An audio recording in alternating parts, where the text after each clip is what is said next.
జై శ్రీ వేదం వేదం వందే జగద్గురుం పరిపూర్ణ పరబ్రహ్మ స్వరూపులైనటువంటి దివ్య వేద భగవత్ స్వరూపులారా, భగవంతుని యొక్క దివ్యానుగ్రహము వలన, వేద భగవంతుని యొక్క దివ్య ఆశీస్సుల వలన మీరందరూ మనమందరము క్షేమంగా సుఖంగా వేదాన్ని అధ్యయనం చేస్తూ వస్తూ ఉన్నాం. మన శ్రీ వేద భారతీ పీఠం ఎస్విబిపి యూట్యూబ్ ఛానల్లో ఇంతవరకు ఎంతోమంది భక్తులు రుద్రాన్ని నమకమును చమకమును అదేవిధంగా అనేకమైనటువంటి సూక్తములను అధ్యయనం చేస్తూ తరిస్తూ ఉన్నారు. మరిప్పుడు ఎంతోమందికి ఎన్నో సందేహాలు. మాకు రుద్రమంటే చాలా ఇష్టం, వేదం అంటే చాలా ఇష్టం, మేము చాలా కష్టపడి చదువుతూ ఉన్నాం, 4 సంవత్సరముల నుండి మన యూట్యూబ్ ఛానల్లో చదువుతున్నాం, 2 సంవత్సరముల నుండి కొంతమంది, 1 సంవత్సరం నుండి కొంతమంది అధ్యయనం చేస్తూ ఉన్నారు. అయినప్పటికీ వేదం అన్నటువంటిది చాలా అద్భుతమైంది, అదేవిధంగా చాలా కరెక్ట్ అయినటువంటిది కూడా.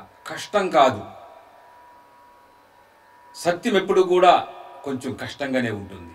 వేదం సత్యం కాబట్టి అందులో ఉన్న స్వరములన్నీ కూడా అంత సత్యాలు కనుక మొదట అది కష్టంగానే ఉంటుంది, కానీ అది కష్టం కాదు.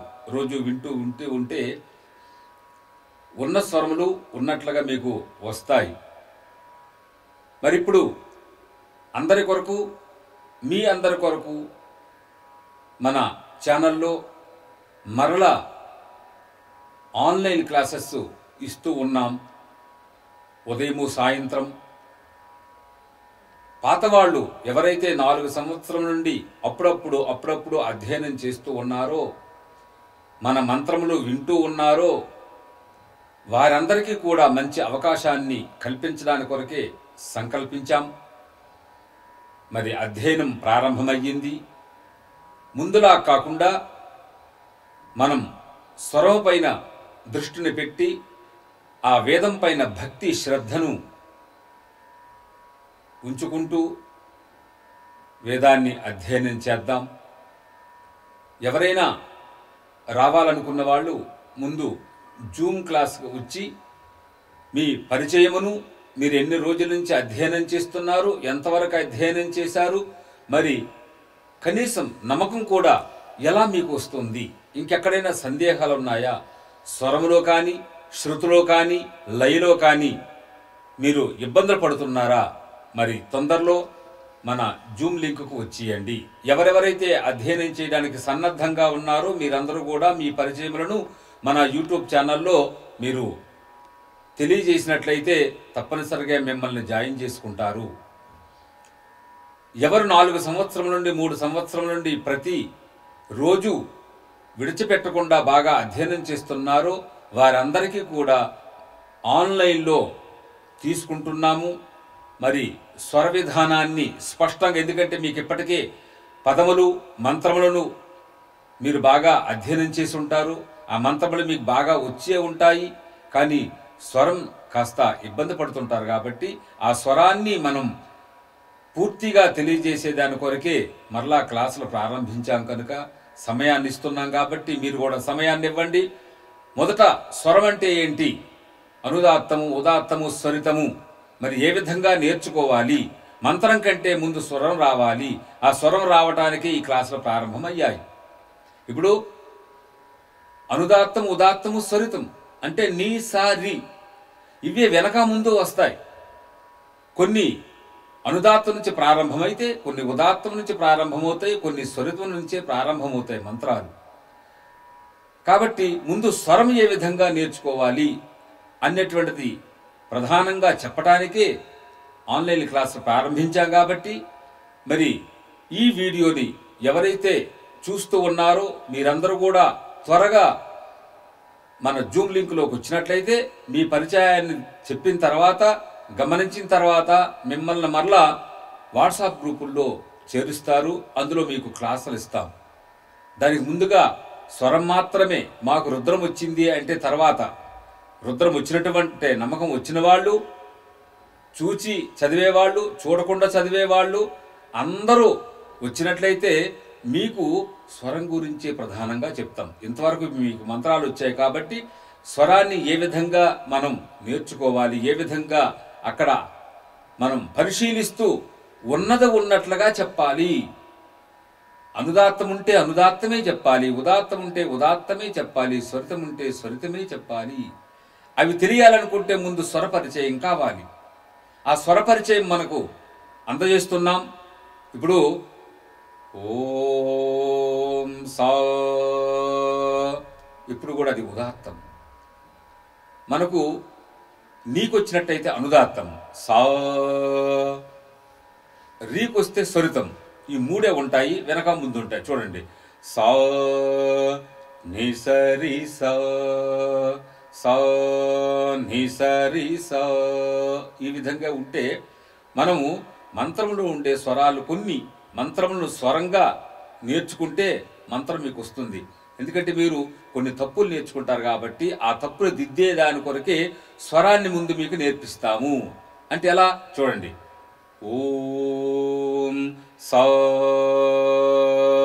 అని తర్వాత సరి సా అని ముందు నేర్పిస్తాం. సరి సా, సా సా, సా సా, నే సరి, నే సరి, నే సరి, నే సరి, నిసారి, నిసారి, సరి ని సరి సా, సరి ని సరి సా. ఇది మంత్రములో ఉండే స్వరాలను మాత్రం చెప్పుకున్నాం. మరొకసారి చూడండి, ఓం సరి సా సా స ని సరి. అర్ధమంత్రం చెప్పుకున్నాం మీకు. ఇప్పుడు సరి సా సా స ని సరి, నిసా నిసరి ని సరి సా, నిసా నిసరి ని సరి సా. అదేవిధంగా మొత్తం మంత్రం ఓం సరి సా సా స ని సరి, నిసా నిసరి ని సరి సా, సరి సా సా స ని సరి, నిసా నిసరి ని సరి సా. ఈ స్వరాలు వచ్చినట్లయితే ఈ మంత్రం మీకు వస్తుంది. ఈ ఒక్క మంత్రం వస్తే రెండో మంత్రం ఏ విధంగా చదువుకోవాలి, ఎక్కడెక్కడ సాలు చెప్పుకున్నా అదంతా ఉదాత్తం అని చెప్పుకోవాలి, ఎక్కడ నీరు చెప్తున్నామో అది అనుదాత్తం అని చెప్పుకోవాలి, ఎక్కడ రీ చెప్తున్నామో అది స్వరితమని గమనించుకోవాలి. కాబట్టి ఎక్కడ సాహిత్యంలో దీర్ఘం ఉంటే అది నీ స్వరం కావచ్చు, అనుదాత్త స్వరము అనుదాత్తాక్షరం దీర్ఘంగా ఉంటే నేను దీర్ఘంగా చెప్పాలి, ఉదాత్తమ యొక్క అక్షరం దీర్ఘంగా ఉంటే అది దీర్ఘంగా చెప్పాలి, స్వరితాక్షరం దీర్ఘంగా ఉంటే దాన్ని కూడా దీర్ఘంగా చెప్పాలి. సాహిత్యములో దీర్ఘాక్షరంగా ఉంటే దీర్ఘాక్షరము, హ్రస్వాక్షరంగా ఉంటే హ్రస్వాక్షరము. దీర్ఘాక్షరం అంటే రెండు ఆ, హ్రస్వాక్షరం అంటే మొదటి ఆ, ఆ ఆ విధంగా ఉంటాయి.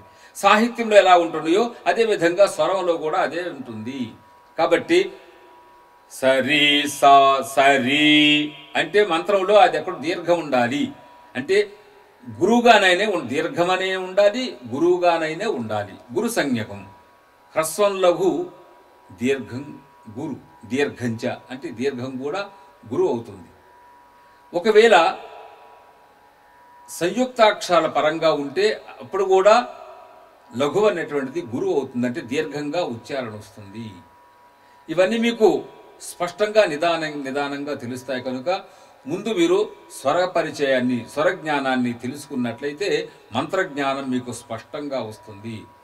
లేకపోతే పుస్తకాలు చూచో ఏదో విధంగా యూట్యూబ్లో చూచో మాకు వచ్చినట్లుగా చదువుతామంటే మొట్టమొదట్లో చదవచ్చు, కానీ నిదానంగా దాన్ని మనం మెరుగుపరుచుకోవాలి.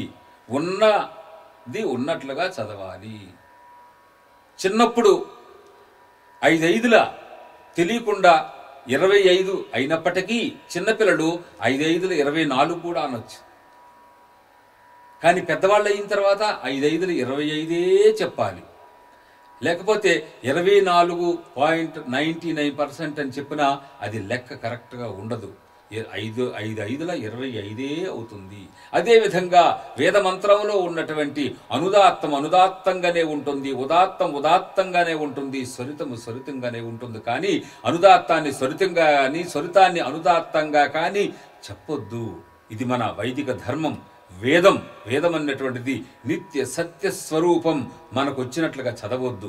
ఒకవేళ మీరు తప్పు చదివినట్లయితే పాపం కాదు, కానీ మంత్రంగా చదివినట్లయితే అందరూ సంతోషిస్తారు. ఎందుకంటే మనం ఎంత ప్రతిభావంతులమైనప్పటికీ కూడా వేరే సబ్జెక్ట్లో వేదాన్ని అంత తక్కువగా తీసి దాన్ని మనకు వచ్చినట్లుగా చదువుతామనేటువంటిది మాత్రం మీరు భావించకుండా భక్తి శ్రద్ధలతో వేద మంత్రములను చెప్పినట్లుగా మీరు విని నేర్చుకున్నట్లయితే మీకు కొన్ని రోజుల్లో ఒక రుద్రం, ఒక నమ్మకం ఎలా ఉందో అలా వచ్చినట్లయితే, అలా నేర్చుకున్నట్లయితే మిగిలిన మంత్రములన్నీ కూడా మీరు అనాయాసంగా అధ్యయనం చేసి ఆ వేద భగవంతుని యొక్క అనుగ్రహాన్ని పొందగలరు. కాబట్టి మీరందరూ కూడా ఎంత త్వరగా వచ్చి అంత తొందరగా మన జూమ్ లింకులో మీకు అందరికీ పంపిస్తున్నారు. కాబట్టి అందులో మీరు జాయిన్ అయినట్లయితే కొత్త వాళ్ళు కొత్తగా, పాత వాళ్లకు మరలా మీరు మిమ్మల్ని అంతా కూడా గమనించి పరిచయం అయిన తర్వాత మరలా మీకు మన వాట్సాప్ గ్రూపుల్లో తీసుకొచ్చి మీకు అధ్యయనం చేపిస్తాం. కాబట్టి మీరు ఇప్పటికైనా సమయాన్ని వ్యర్థం చేయొద్దు. సమయం అనేటువంటి చాలా విశేషమైనటువంటిది. ఒక క్షణం పోతే మరలా రాదు. కనుక మన జీవితాలే పోతున్నాయి, వ్యర్థంగా పోకూడదు. వేదంతో పోయినట్లయితే అది అద్భుతమైనటువంటి చరిత్రను సృష్టిస్తుంది, మన జన్మను సార్థకం చేస్తుంది వేదం. కనుక మీరు 24 గంటలు మీరు ఎన్ని పనులు చేసుకున్నప్పటికీ, చదువుకుంటున్నారా, బిజినెస్ చేస్తున్నారా, మరి ఉద్యోగాలు చేస్తున్నారా, చేస్తూ ఉండండి. కానీ ఒక అర్ధగంట మన భారతదేశంలో పుట్టిన దానికి, వైదిక ధర్మంలో పుట్టిన దానికి ఒక అర్ధగంట వేదాన్ని వినినట్లయితే జీవితమే సార్థకమవుతుంది. మన దేశము, మన ధర్మము రక్షించబడి ఆ ధర్మము మిమ్మల్ని రక్షిస్తుంది. వేదో రక్షతి రక్షిత. వేదాన్ని ఎవరైతే అధ్యయనం చేస్తారో వారిని ఆ వేదం తరతరాలుగా రక్షిస్తుంది. కాబట్టి ఇప్పటికైనా ప్రతి ఇంట్లో వేదాన్ని నేర్చుకోలేకపోయినా వేదాన్ని మన SVBP యూట్యూబ్ ఛానల్లో వినండి, నేర్చుకోండి, ధరించండి. జై శ్రీవేదం. మరి అందరూ కూడా త్వరగా వచ్చి జాయిన్ అవ్వండి. మరలా కలుద్దాం. జై శ్రీవేదం.